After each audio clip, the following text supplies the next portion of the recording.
Hey guys, welcome back to Let's Play Valkyria Chronicles. We're just gonna jump right into it today. We're gonna load the right save this time. Oh, fuck. Well, if I'm alright, then this... Okay, good. I thought that I have some saves over from the last time I played. Yeah... I tried to record this yesterday, but I got pissed off. Well, I'll stop talking over this cutscene. Maximilian, commander of the Gallian invasion front, built his army around mobile armor. Ghirlandaio and the other fortresses along the border fell to his tanks in quick succession. Bruhl's fall in under 2 hours was typical of villages in the Empire's path, and the road to the capital bore a steady flow of refugees.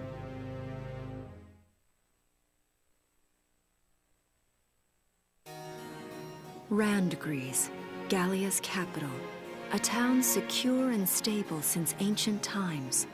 Within its walls stood the castle Randgries, and within its unicorn spire resided Cordelia, Gallia's princess.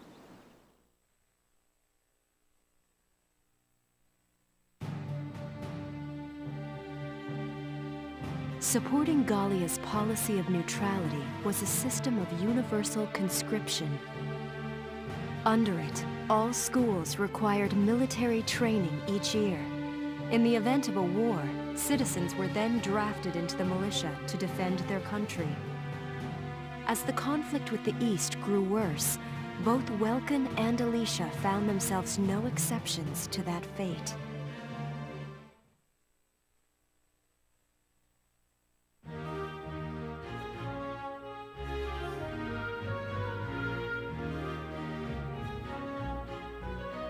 So these are my new digs. Oh, my uniform. I should get changed before reporting in. Better get ready now.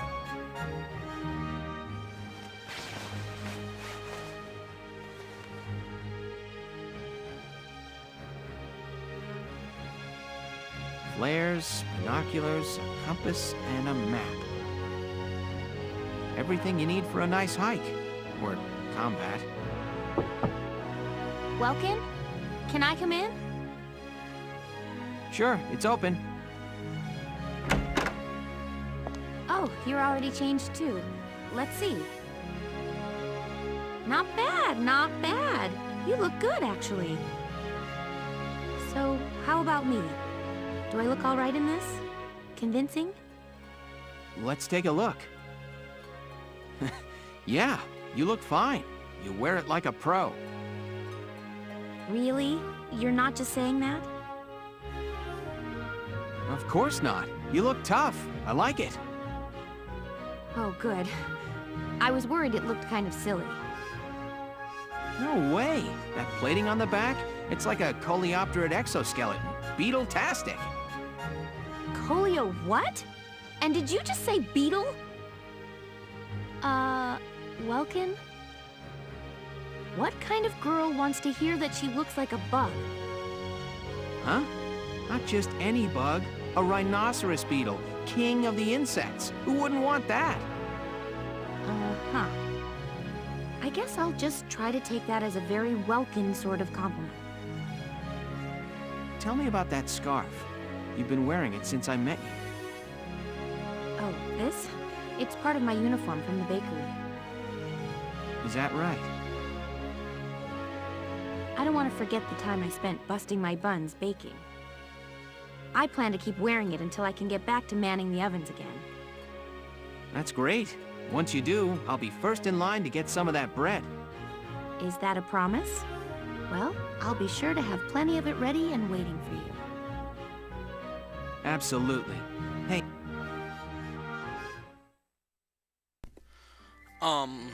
Just quickly, something that's been brought to my attention. There isn't actually any latency with the audio. Someone pointed that out, that the lips seem incredibly desynced. That's the actual game itself. You can tell that it's set for the Japanese voices, but I decided, first off, one, since I don't like the Japanese voice actors, and second, because these people are supposed to be Europeans, I decided to go with the English voice actors. So, anybody who wanted the Japanese voice actors, too bad. Go cry somewhere else. I'm not going to have them. But anyways, let's continue on with the story.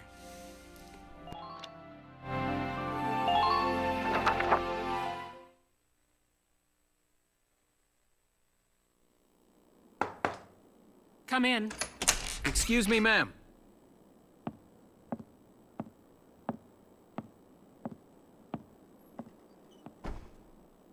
Galleon Militia Enlistee Welkin Gunther, reporting for duty. Ma'am, Galleon Militia Enlistee Alicia Melchiot, also reporting for duty. I'm Captain Eleanor Varrot, commander of this regiment. Gunther, you're promoted to lieutenant. You'll be leader of Squad 7 now. Ma'am. Enlistee Melchiot, you're promoted to sergeant. You'll be under the lieutenant's command. Understood? Ma'am. What do you know? It is you. Nice coincidence, huh, Welkin? Valdio? I had no idea that you'd enlisted. Yep. Now that there's a real war going on, I joined up. Pretty much all the officer and training boys are here just like you. You know each other. Yes, ma'am. We knew each other at university. Welkin was in science and I was in archaeology. And just look at us now. No archaeology or science. Looks like the two of us are studying war, I guess. Looks that way. It's good to see you. And you. That'll be all for now. There's a strategy briefing later today, but you still have time. Time for you to catch up. You'll be spending a lot of time on the post and in Randgrease. They'll be your new home, so get to know them.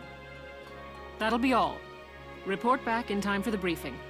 Until then, you're dismissed. Okay, welcome back. Right now, they're showing us around the headquarters, which is very important. You'll notice that we have two new troops. Walken, of course, is marked as a tank. Alicia's scout. We have a new troop, Rosie, who's a shock trooper, and a troop Largo, who's our lancer. These are two very good troops. Also, if you notice, there are people going online and offline. I can't really stop that. And I'm not quite sure how to edit that out, so you'll have to put up with it. I don't have that many people on my friends list, so it's not going to be constant. Around. Welcome. This is the command room. Use it to structure your squad. You will have access to both drafted and volunteer recruits. Now that I think of it, Squad 7 is still short on soldiers, isn't it?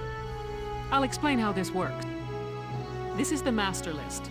The recruits have all been assigned classes based on their talents. I should probably touch on the 5 classes, just so we're clear. First off, you have the scouts. Just like the name suggests, they'll be your eyes. I'm going to take this time to explain a little more about scouts. Scouts, their main ability is the fact that they can move quite a bit. I've never actually used them for reconnaissance in the game. I've mainly used them to set up like firing lines, which is what you'll probably see me do with them. Their best asset is their mobility. They can go out, collect intel, then make it back more, safe. They're more of a defensive piece than an offensive piece. That, and a keen eye for enemies. A good scout can spot a man in tall grass from 100 yards. That comes at the price of firepower. Their job is spotting enemies. Not necessarily. They have pretty good guns. Next up, the shock trooper. They're the ones to break through enemy lines and probably my favorite of the classes. The shock trooper is an assault trooper. They have assault rifles and they have extra armor. So what that means is they're like 3 times as strong as scouts. They can take like 3 times as many hits. But unfortunately, they can't travel that far. They don't actually have the least mobility of all the classes. We'll get to that one next. Well, not next, but later. A little later. They're probably your least... They're your least problematic. They're the most well-rounded soldier you can have, and they're great for, like they just said, breaking enemy lines and cleaning up. They offer excellent offense and defense. As far as combat goes, they're as good as it gets. While they lack any specialized techniques, they also don't have any obvious shortcomings. Think of them as the least finicky unit in your squad, Lieutenant. After them, we have Lancers, then anti-tank units. They're critical when facing armored targets. Lancers, like they just stated, are your anti-tank men. They're not as powerful as the Edelweiss in raw power, but what they've got is mobility, and the fact that they don't take 2 command points to move. Their big drawback is that their lances aren't very accurate, just like the Edelweiss's cannon, and they can't move very far. Also, they don't have a lot of health, so... But for what they're good at, they're pretty good, and they'll be particularly useful in an upcoming mission. A bit farther out, though. Their purpose is pretty self-explanatory. In most